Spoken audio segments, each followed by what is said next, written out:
Hello everybody and welcome to day number 3 of Ancient Inheritance. Well, it's probably day number 4 for everyone else, but this is the footage that I shot on day number 3. The reason it's delayed is I was heading to the west to go to the first warden fight, but the mini-bosses in the way were the same mini-bosses as in yesterday's video. So I decided to just chill here by this bridge and let my guild take care of the warden and open up the priest so that I can make this video showing you examples of priest teams. So I've got to do a little bit of backtracking, wasted a little bit of provisions, but I'm going to head over here, grab this tent, grab this relic, and head up to the next floor. Now while I'm on my way, I'll go ahead and talk about the maps. Here's a complete map of floor number 2 showing all of the loot, mobs, and bosses. And here is a map showing the pathing that our guild is taking on the way to the priest. Feel free to use this map if you like, it'll be linked in the description, or use the blank one to design one of your own. Also, here is a preview of floor number 3, which really is almost exactly the same as floor number 2, just rotated 90 degrees and with kind of S-shaped pathing instead of a C-shaped pathing, but still, same basic concept. Everybody gets to stay together and head for the priest. I kind of lucked out on this relic and got some food supply. I really like getting food supplies from the relic shrine because that's just more experience, more travel, more exploration, helps you level up faster. It's always nice to get things like, +2 Wulf gauntlets or a max old nib, but never complain about getting provisions. I will complain about a stupid scroll forcing me into a fight just to get 5 friendship boxes. But I'll go ahead and just pick 3 units that I know I'm not going to use in the priest fight, and pretty much just bang this out. This really could have been done with just Ed and a Soul Weaver. It could have been done with a solo Fire Ravi. Lots of easy ways to handle these mob fights, but you always want to make sure you have some units to spare if you have to fight the scroll. Now, because of Old Nib, I got 2 extra class enhancements. We tested it, and it is confirmed that if you don't do the fight, if you just top right out of the scroll, you will not get the 2 class enhancements from Old Nib. You've got to complete one of the conditions, so keep that in the back of your mind when you're thinking about ditching a scroll. So I'll grab this teleport. Doesn't really matter which side I'm heading to. I'm the first one on this island. I know the map says I'm supposed to go up and to the left and do the guild chest, but I wanted to give you footage of the priest fight. And I've got just enough provisions I should be able to crank out probably 2 priest fights. One last relic, we can replace that food provision. Maybe I get something really nice. Okay, well, I guess I'm going to be able to do 3 priest fights because they gave me even more provisions.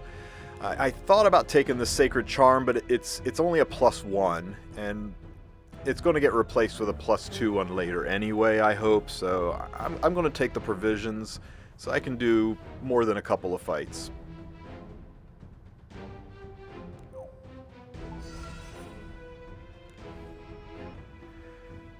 So now we head up to the priest. I'm going to show off 3 different priest teams. They're probably 3 of my favorite priest teams. They're very stable and high scoring. I can bump warriors up a level. So my warriors and priests are both level 7, which is about average for where you should be when you're fighting the priest. The first team is probably my favorite team. Looks like it takes 7 provisions to fight the priest, so I'm going to be able to do 3 teams. The first team is Conqueror Lilius, Mediator Coeric, Camilla, and Fire Ken. Now, there's no healer on this team, and there doesn't need to be. It actually works fine and full completes, but you've got to play it very carefully. I put Mediator Coeric on Junkyard Dog to give some debuffs to his kits. It's important that you stack debuffs. I also put Junkyard Dog on Conqueror Lilius, though that's not really needed, but it helps. More debuffs the better. I gave Camilla access to an attack buff with Benimaru's artifact, and Fire Ken, I thought about putting on a DPS artifact, but I went ahead and stuck him on Cradle of Life just to make sure this works. You don't want to get stuck without enough debuffs. Now this is a very technical fight, and if you don't pay attention and respect the mechanics, it'll be over quickly for you. If you want to do really well for your guild, you got to make sure you follow the steps. So the very first round, when the priest attacks, he just poisons the team. It's the second round that he does the dangerous debuff that you need to be able to cleanse. That second round, his attack will put defense break and seal your units, and especially since we're running no healer, we want to be careful about that. Now Conqueror Lilius's S3 will put Vigor on all of us, and that will activate Fire Ken's passive so he can start defense breaking easily. There's no reason to S2, so we S1 for damage. Now Mediator Coeric's S3 skill, although it would put immunity on us, it's going to cycle back around again, and with no healer, I'm worried about taking damage early. So for the first thing I'm going to do is use his S2. There's already an attack break on the priest, but it gives you another chance at the attack break if you miss it, so the priest does less damage, but most importantly, his S2 will put barriers on the whole team. Now with those barriers in place, we'll take a lot less damage, and that's important running with no healer. Now normally we'd use Ken's S2 for the guaranteed defense break, but the lucky dual attack proc with Lilius gave us a defense break, so we'll save that and just use his S1. Now as you can see, the attack did no damage to us. The attack and the poisons didn't penetrate our barrier, so we stay pretty healthy. Although Ken is an HP scaler, attack still does help him a little bit, so we can go ahead and use Camilla's S2 skill to put an attack buff on Ken. And now we can jump into our dual attacks. He's already got a defense break, so there's no reason to soul burn. We'll save that. And we've got barriers up already, so there's no reason to S2. We'll dual attack. And now we can cleanse these debuffs off and put immunity on the whole team. This next attack is the one you need to worry about. It'll put a defense break on your team, and it will seal passives. The passive is bad enough, but without a heal, the defense break is destructive. So you either need to have a unit that is ready to cleanse that right away, or Mediator Quirk puts immunity on the whole team. There's no strip to that skill, so we don't take any of the debuffs. We'll go ahead and dive right into our S3 for some good damage, and also to generate souls. We are running a little lean on souls, and we want to be able to burn later on. I'm sensing corrupt energy. You've got a long way to go, kid. An opening! Obey if you wish to Now, live. I'm going to use the S2 just to put barriers on myself and Coeric to help us survive a little bit. Okay, so Ken and Camilla's health is getting kinda low. Insight being 20/20, I should have just dual attacked with C. Lilius, because even though it's my strip, I think I need to use the S2 here to put barriers up, and more importantly to get that attack buff off of the priest. Yeah, I think that's the only way that we survive in this. So we use the S2, we strip the attack buff, we put attack down in its place, and we give everybody barriers. And this hit, although it popped all the barriers, it didn't do enough or didn't really do any significant damage to us. We're going to be relying on Conqueror Lilius to strip the counterattack buff. We've got one more attack with poison, and then we've got the nuke phase where he gets the counterattack buff and where we need to have 3 or more debuffs.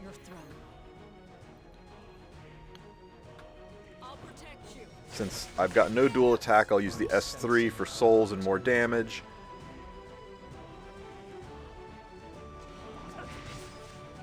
I'll make you taste despair. Okay, I think Coeric's gonna lap. I think we'll be able to S3 and cleanse, he'll self-CR push, and we'll still be able to use the S2 to strip. And I think if we don't have Vigor up, we're not going to survive the next attack, especially if he puts poisons on us. So I'm going to go ahead and rip the S3 into the S2 for Vigor and barriers. The barriers will only be for myself and for Mediator Queric, but every little bit helps. Can you even reach me? Make my day. Okay, so this is the round. This is the round where we need 3 or more debuffs. Right now we've got 2 debuffs. We got a defense break and an attack break. The burn won't count because it's a 1-turn burn. It'll go away when the priest takes his turn, and we'll have 2 left. So that got us a 2-turn burn, so we now have enough debuffs to get through into the next phase, and that blind is really nice too. It's going to make him do even less damage. Meteor Queric does his S3. This cleanses everybody, gives immunity attack buff, and its CR pushes him enough. Camilla gets one last good dual attack off, and the priest does his nuke skill. If you do not have 3 or more debuffs, and remember 1 turn burns and bleeds will fall away. If you don't have 3 or more debuffs, you don't survive this. And this is why we took all those artifacts, was to make sure we survived this nuke. Now the boss has a counterattack buff, but we have Mediator Queric's S2 ready. We strip the counterattack buff, get shields for some artificial health. Ken's S3 does not have a defense break on it, so I'm going to save it. We'll just use his S1, hope for a defense break. Obey if you wish to live. This is it. Didn't get the break, but blinds are always nice. Benimar's artifact procs, we've got plenty of souls for it, so we soul burn for the defense break into Ken's attack. And now the seal and defense break attack. If I S2 here, it just gives me a barrier, and with defense break it really doesn't matter that much, so I'm going to go ahead and dual attack. I'll knock your teeth out. We'll go ahead and burn this because I'm not sure that I survive. I don't see any other way to protect Camilla and Conqueror Lilius. They both have almost no health, they both have defense breaks, and every time I hit the boss he pushes. If I don't burn here, it's 1 attack, then Queric with 1 attack, which pushes Camilla, then Camilla with 1 attack, and then I get wiped. I think the best thing to do is to soul burn this and try to get as much points as I can, and just accept that Camilla and Conqueror Lilius are at the end of their lines anyway. I'll do anything for her. And now we're down to just Mediator Queric and Ken hanging on by a thread, so we just do as much damage as we can. And looks like it's going to be Mediator Queric. I'll go ahead and S3 for the attack buff and the cleanse of the attack down, so we can get one last hit in at full power. And we'll use his S2 because it hits the hardest. 778,000 points. At level 7, that is a fantastic score. I think this is a great team. Because you have no healer, you've got no wiggle room. You've got to think about every single play and make sure you plan ahead, look at what skills are coming, how much damage you're taking, and really control the flow of the fight. But if you pull it off like that, you can proc a really high score. Now let's talk about one of my favorite teams. First I'm going to run Sinful Angelica. She's just going to be an attack buffer and dual attack unit. And this boss is loaded with strips. We'll get into how we deal with that. I'm going to use the Kawazu brothers, Fire Kawazu and Inferno Kawazu, and we'll take Acades. Acades is probably the best healer for this, and she's a tour de force soul generator. Her skills really let you crank out souls. Now how we're dealing with this is I put Bastion of Hope on Sinful Angelica, and I did go ahead and put Junkyard Dog and Cradle of Life on my DPS units. And then for the extra ER, I put Shamadra Staff on Acades.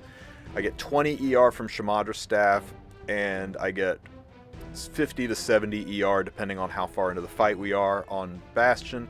It's my hope that the combination of Shamadra Staff and Bastion of Hope keep debuffs off everybody, but at very least it should keep Singelica from being stripped.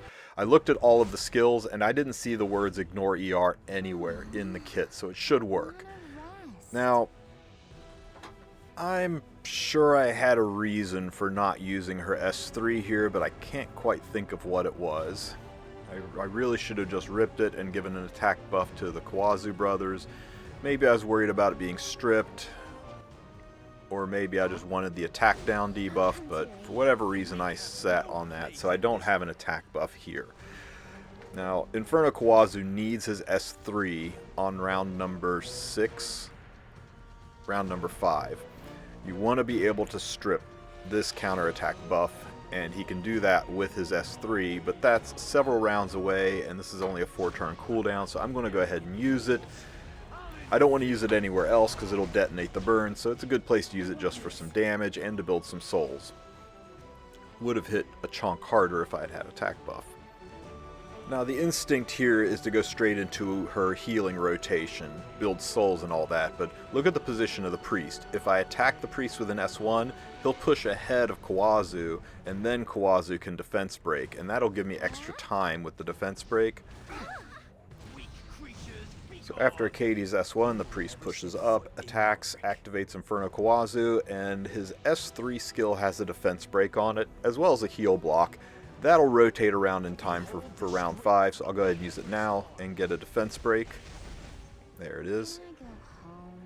And if Singelica had S3'd round 1 like I should have, she would be counterattacking into that defense break, so really cost myself some points sitting on her S3 for 1 round. But we'll go ahead and get that up. We'll attack buff everybody on the team, and we'll be able to start doing some dual attacks. Everyone, I'll save you. So nobody is really hurt yet, but I think Kawazu is going to cut. So we'll go ahead and use the S2 on ourselves. We want to save the S3 because we need to cleanse the defense break and seals that are coming our way. I think with the speed buff, Kawazu should cut. Oh, nope, the priest pushed up and cut in front of us, but Kawazu's ready to go. He's got the seal debuff on him, which prevents him from activating his passive, but really isn't doing much more to us. The only option we got is an S1 attack, so we'll go ahead and launch that. I will claim my throne. Please. Now this looks like a lot of burns, so it looks like we're okay going into that break phase, but remember, 1 turn burns fall away before the priest attacks. So don't be misled into thinking you're fine with just using Kawazu's S1. 1 turn burns are not enough. That's also why you can't use the artifact Indestructible Gators.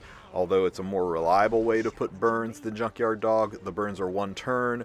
The boss takes a turn, the burn effect happens, the burn goes away, and then the boss does his wipe skill because you don't have enough debuffs. So next round is the round we need to have debuff stacks, so we got 1 more round of just doing damage. We need to save that S3 so that we can strip the boss. I hate getting hurt. There. I'll deal with it. I won't lose. We definitely will S2 ourselves here so that we'll be able to cleanse, heal into next round. Okay, and now we're here. This is the round where we need to have 3 or more debuffs on the boss, or else he will wipe the whole team. Right now we have 1. That burn is a 1-turn burn, so it won't count.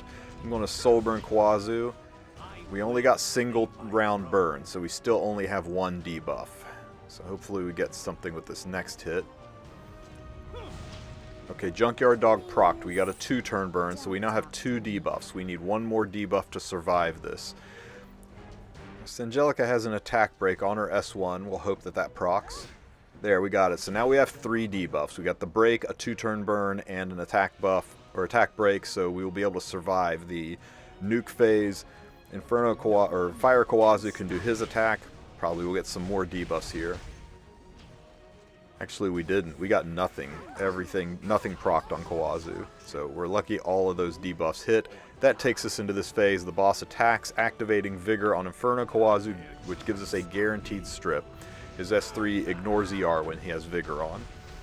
So that gets rid of the counterattack buff, and now we're good to take this all the way to the end. Unfortunately, Sinful Angelica didn't survive the wipe. That was kind of expected, and she might have survived if we had done that S3 at the beginning of the round. She could have put Immortal back up. But anyway, her job is done. It's a little sad we're not getting her dual attacks and attack buff here, but it is what it is. On this round, the boss will put the seal and defense break debuff on everybody, but we've got Akadi's ready to cleanse all of that. For the goddess. Oh, she wasn't ready to cleanse, so it's good that we didn't really eat any defense breaks. Challenging me? Hopefully a defense break from us. No, we did not get a defense break.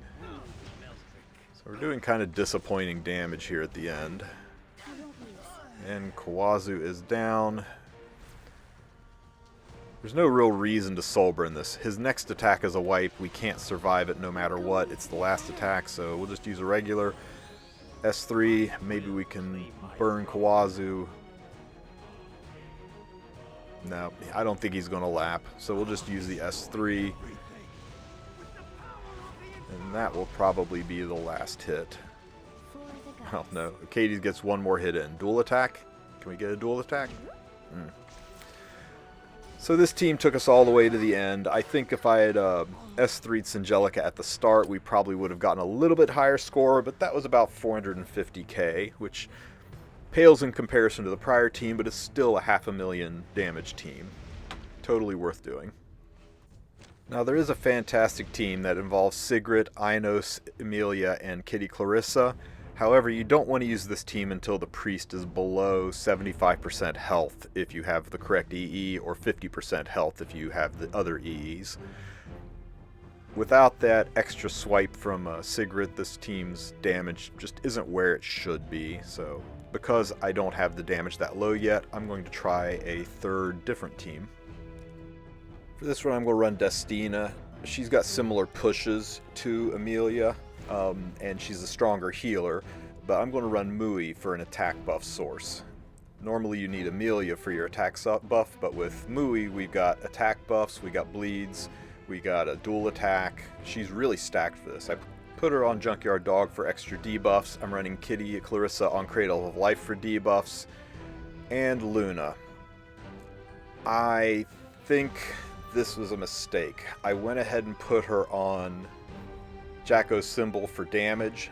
I thought between all of the debuffs from Mui and the artifacts that I'd be fine, and I kind of paid a price for it. We'll show you later on, but it's better to do a little less damage and survive to the end than to do more damage and get killed at the wipe phase. I put Destina on Shamadra's staff just to boost her healing and give a little bit of ER. So at the start of the fight, we can fire up Mui's S3. It'll give everybody an attack buff, and it'll give her enhanced dual attack to Luna. The enhanced dual attack is because of her EE, so make sure you have the right exclusive equipment on her.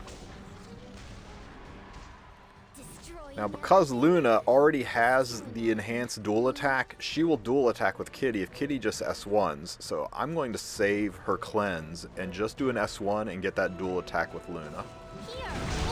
I'm on my way. Radiant light. Now that that's done, Kitty is pretty far back in line. Nobody's really hurt yet, so I'm going to use Destina's S2 and just push Kitty Clarissa back up to the front so we can start moving some more damage. Beast of the West. Because I've got the push EE on Destina, that's a 50% CR push. We'll use Luna's S3 here. Hopefully we get a 2-turn defense break. We got the defense break, so that's nice. Now Kitty can transform and get rid of the poisons because we have Destina for cleansing. Sorry for the hard cut there, my emulator crashed. Now remember, Kitty Clarissa's transformation is not a full cleanse. It's not technically a cleanse, it reduces debuffs. So I still have the poison, but it went from a 3-turn poison to a 1-turn poison. We got Mui's S1 attack. It's got bleed targets and a stun. You can't stun the boss, but there's bleeds, and we got a Junkyard Dog proc for an extra burn. And she's one of the very few non-ranger units who has target debuff in her kit. The S1 healing from Destina is boosted by Shamadra's staff. And now we take the seal and defense break attack from the priest. Destina's pretty far back, but I'm confident that she will be able to cut even with all of these extra hits. The priest is CR pushing, but Destina's staying well ahead of it. It's unfortunate we've lost the defense break. We'll re-up the target. Got another burn. Man, it's really unfortunate there's no defense break, but we still soul burn Luna for the extra hits, the guaranteed damage, and now Destina can cleanse before the priest cleaves our team.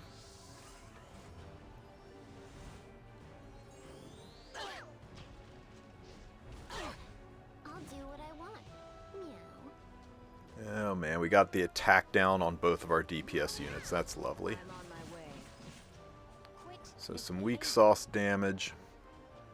We'll go ahead and I guess we'll re-up the target debuff. We're still a round away from needing all of the debuffs. Leave it to me.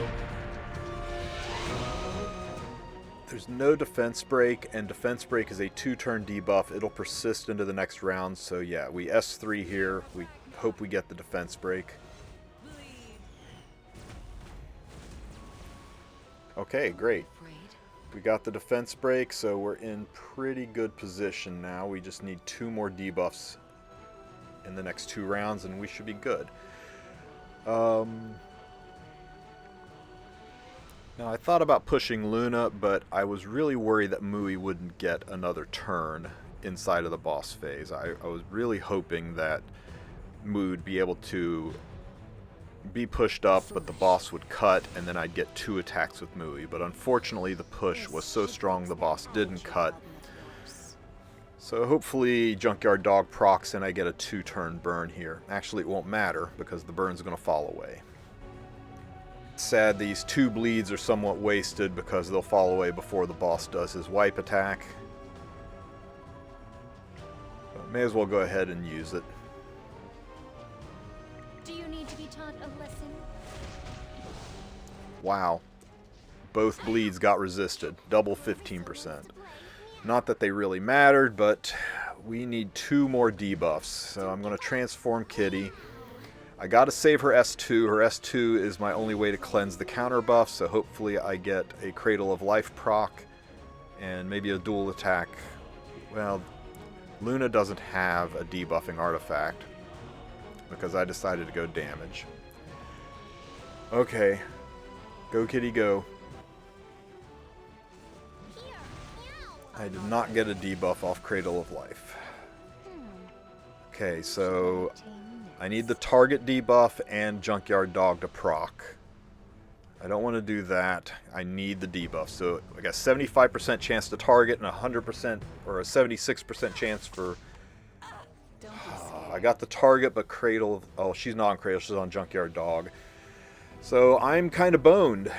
I did not get enough debuffs. That burn's going to fall away. I'm only going to have 2 debuffs. If Luna had Junkyard Dog, I would have had 2 or 3 chances for a 50% burn proc that would save this run, but because I was greedy and put a DPS artifact on her, I'm paying the price, and this is going to end the run with this attack. So I may as well burn it for maximum damage.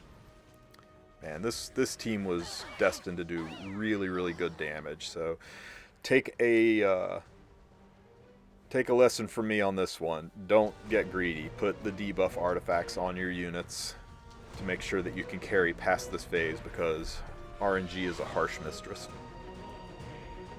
Well, that is all the stamina I have for priest fights today. Well, yesterday. Today, when I jump in, hopefully my guild will have taken care of the priest, and I can use those provisions to explore into floor number 3, where the loot becomes juicier. If you have any questions, ask them in the comment section. Don't forget to join my Discord, and if you're around this afternoon, come catch me on the live stream with Epic 7 this evening. I hope you guys have a great day, and don't forget to like and subscribe.